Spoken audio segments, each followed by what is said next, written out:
Next up, it's time to run the numbers, and that means business. And today, Catherine Bennett is here in the studio with me for all the top business stories. We're starting in the U.S., and that's where President Joe Biden's $1.9 trillion COVID rescue plan, it's already hit a setback in the U.S. Senate. Tell us more. It has. So a Senate official has ruled that the Democrats' plan to raise the federal minimum wage has to be scrapped from the American Rescue Plan. And so that measure would have seen lawmakers raising the federal minimum wage to $15 an hour from $7.25. Now, Democrats have wanted this for a long time, so this is certainly a blow to them, and they may struggle to get it passed outside of the relief bill because of the slim political majority they hold. Biden says he's disappointed by the ruling, but he wants to press forward with passing the rest of the relief bill, which would include stimulus checks of $1,400 for most Americans.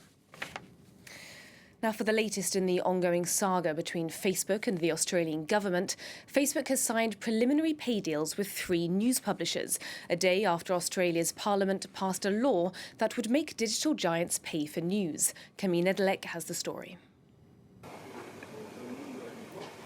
Tech giant Facebook did an about-face in Australia, ending a week-long media blackout in which it refused to let news publishers post to its Australian site.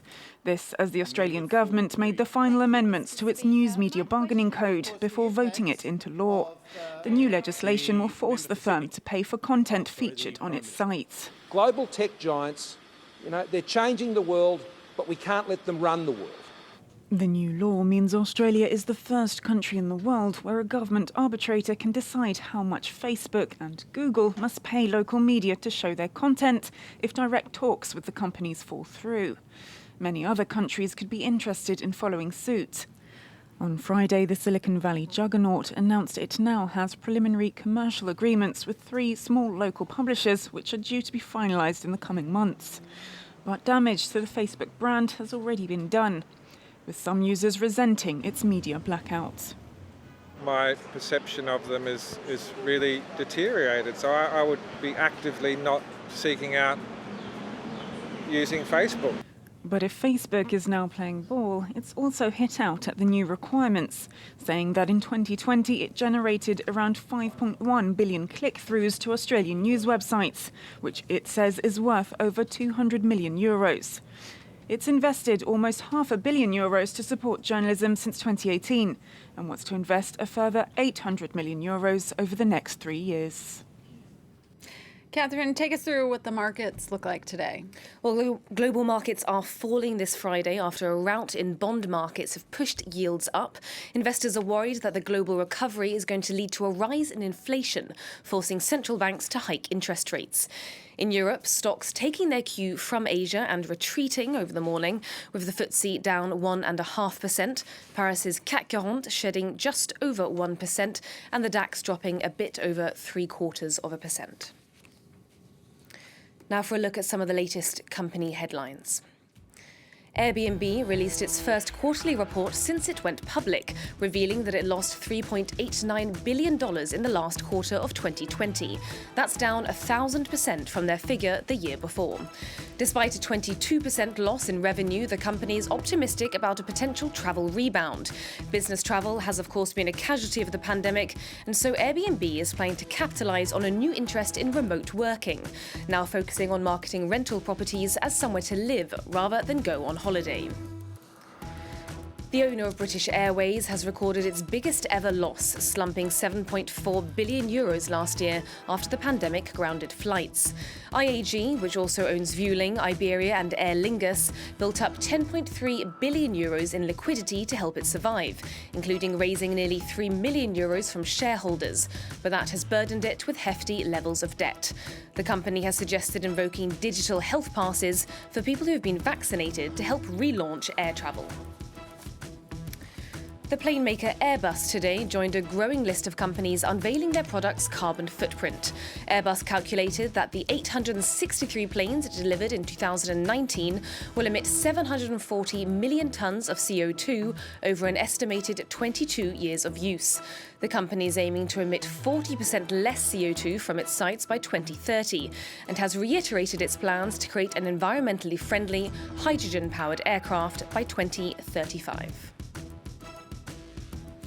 Now, Catherine, normally this time of year is the busiest season for France's ski slopes and ski resorts.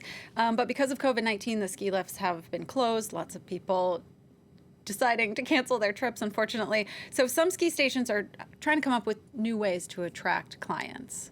That's right, and we had France 24's Christophe Dansette there this morning reporting for us.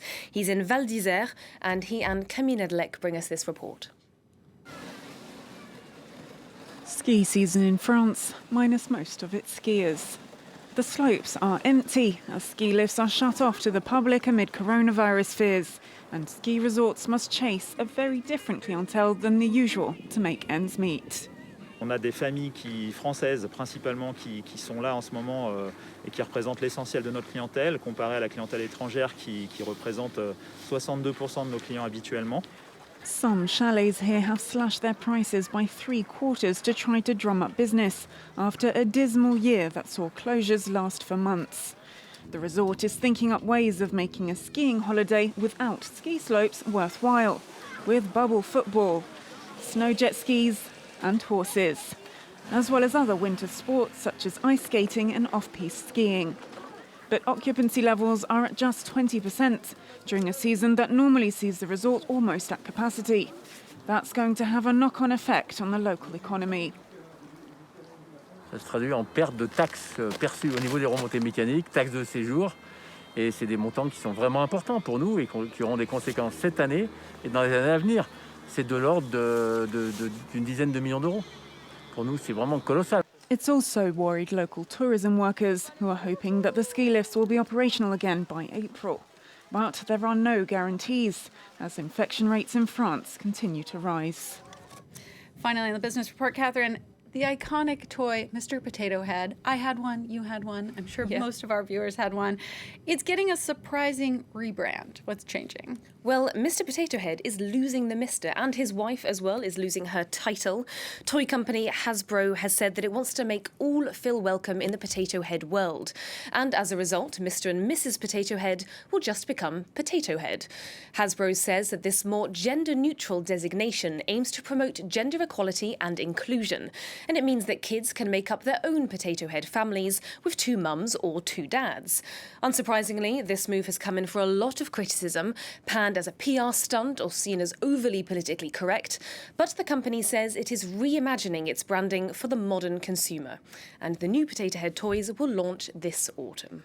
I also just learned that initially it was just the parts and you put it in a real potato. Children had to supply their own potato. Our parents had it the hard way. Right. Catherine Bennett with that look at the top business stories. Thank you. And I'm going to take a quick break, but I'll be back in just a couple minutes with more news you need to know. Stay with us.